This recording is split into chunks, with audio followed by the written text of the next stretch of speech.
Saya tak mau pulang.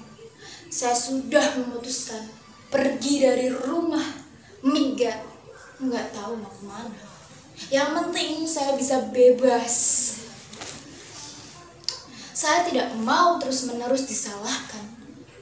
Mereka pikir saya masih anak kecil. Biar saja mereka mengira saya diculik genderuwo. Saya nggak takut sama itu. Jangankan genderuwo atau KWB, sama pocong pun saya nggak takut. Justru menurut saya pocong itu anak yang lucu. Jalannya meloncat-loncat, lucu kan? Juga kuntilanak. Menurut saya ketawa kuntilanak membikin geli.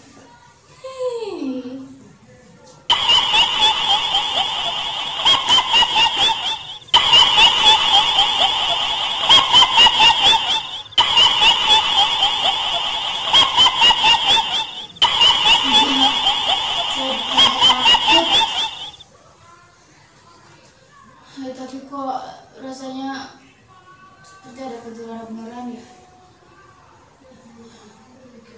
Rasanya seperti ikut uji nyali.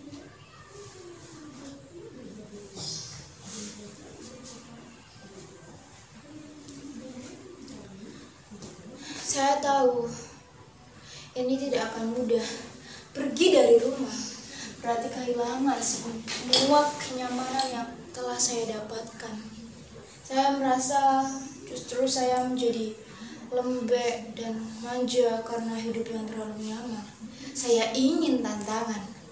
Maka dari itu saya memberontak. Di sekolah kita diajarkan agar punya moral yang baik. Tapi kenyataannya, lihat itu para politis yang suka korupsi. Apa itu bermoral? Kita dididik agar taat hukum dan aturan. Tapi seringkali pejabat kita malah mempermainkan aturan. Hukum hanya dijadikan alat kekuasaan.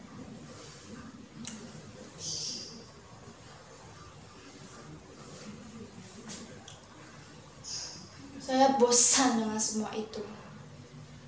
Saya tidak bisa diam. Saya harus melawan. Saya siap menerima segala risiko pahit. Bahkan bila saya dikeluarkan dari sekolah. Ini pilihan. Belajar tidak hanya di sekolah. Justru kehidupan ini adalah sekolah sesungguhnya. Banyak tokoh besar yang gagal sekolah.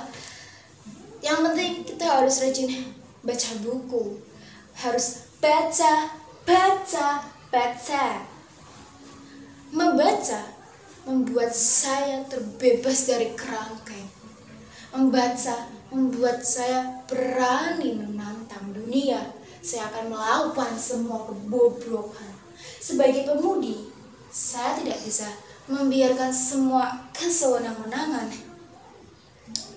Kita harus melawan, seperti para pemuda zaman dahulu yang berani melawan penjajahan. Ingat, para pemuda zaman dahulu berhasil dengan sumpah pemudanya. Masa sekarang kita hanya berhasil dengan sumpah pocong? Enggak deh. Anak muda itu harus jadi agen perubahan. Jangan jadi hanya agen pulsa.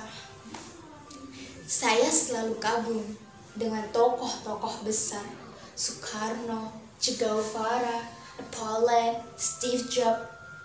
Saya ingin mengguncang dunia seperti mereka. Saya jadi teringat pidato Bung Karno yang selalu berapi-api.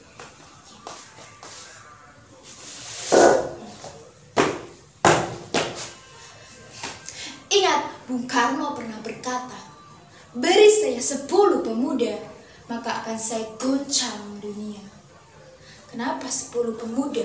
Karena kalau 11 nanti jadi kesebelasan sepak bola.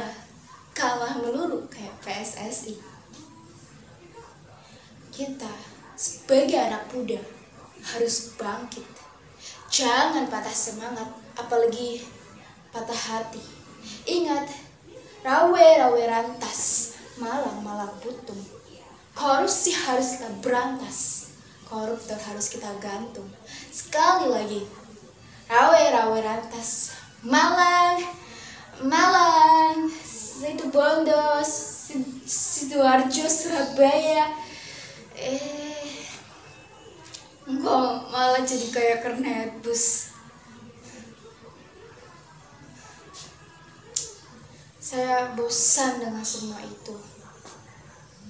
Saya kadang heran, kenapa anak muda seperti saya selalu disalahkan. Dianggap suka mencari masalah, suka ribut. Loh, bukannya para politisi juga suka ribut? Lihat saja sidang-sidang di parlemen yang selalu gaduh, selalu berdebat dan beda pendapat. Sepertinya yang namanya anggota dewan itu boleh beda pendapat, asal jangan beda pendapatan. Kayaknya jangan selalu menyudutkan saya, jangan mencap saya sebagai pemberontak yang hanya bikin onar. Saya hanya bosan dengan semua keadaan yang serba munafik. Saya ingin orang jujur. Sekarang orang jujur di negeri ini tuh langka. Apa sih susahnya menjadi orang jujur? Sulit mencari orang jujur, lebih gampang mencari jujur kacang hijau. Kalau itu bubur. Terus terang, saya tidak terlalu suka bubur. Saya lebih suka bibir. Saya jadi teringat cowok yang diam-diam saya taksir. Saya jadi kangen. Wajahnya bagai langit yang bersih tanpa jerawat. Senyumnya bagai pagi yang muncul di jendela. Saya pernah menembaknya dengan puisi, seperti Rangga mengirimkan puisi buat cinta. Kadang-kadang saya membayangkan kalau saya memang secantik cinta. Ya, 11-12 lah, beda tipis. Cinta ibarat jam 11 siang, saya ibarat jam 12 malam. Ngomong-ngomong soal jam, sepertinya ini sudah larut malam. Saya mesti tidur. Pemberontak juga butuh istirahat kan? Mau tidur di mana ya? Banyak nyamuk, bau pesing. Beda banget sama kamar saya yang ber-AC. Aduh, pengen kencing lagi.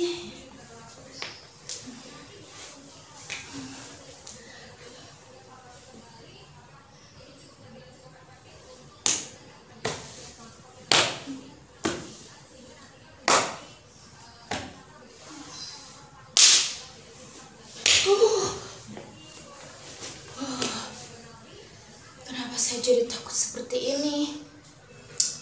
Baru saja terpejam, sudah diambil mimpi buruk.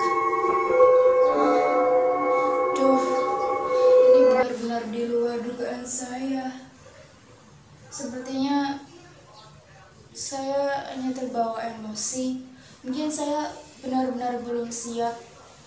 Ternyata jadi pemberontak itu tak gampang ya. Ketakutan terbesar itu adalah bukan melawan orang lain, melainkan melawan diri sendiri. Tak cukup hanya keberanian. Sepertinya